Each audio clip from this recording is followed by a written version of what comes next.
ఇప్పటి వరకు single line invisible చైన్ని మేకింగ్ చేశాను. ఇప్పుడు డబుల్ లైన్ ఇన్విజిబుల్ చైన్ కూడా మేకింగ్ చేస్తున్నాను. ముందుగా అందరికీ welcome to my channel. Gear వైర్ని అయితే ఒక 20 ఇంచెస్ అయితే తీసుకున్నాను. డబల్ లైన్ కాబట్టి సెకండ్ లైన్ వచ్చేసి ఒక 8 ఇంచెస్ అలా ఉండేటట్టు తీసుకున్నాను. వాటికి ఇలా వీడియోలో చూపించినట్లు ఆల్టర్నేట్గా బీడ్స్ అయితే ఎక్కించుకుంటూ వచ్చాను. ఈ ఫస్ట్ లైన్కి ఫస్ట్ బీడ్స్ని ఎక్కించి ఇలా అయితే లాక్ చేసేస్తున్నాను. తర్వాత ఒకసారి అన్నీ చెక్ చేసుకొని బీడ్స్ అన్నీ సేమ్ డిస్టెన్స్లో ఉన్నాయో లేదో చూసి లాక్ చేస్తాను.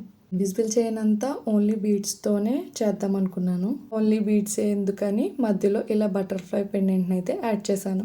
పెండెంట్ యాడ్ చేశాక లుక్ అయితే న్యూగా అనిపించింది. నేనైతే ఇలా డబల్ లైన్ది చేయడం ఫస్ట్ టైం అయినా కానీ చాలా కంఫర్టబుల్గా అయితే చేశాను.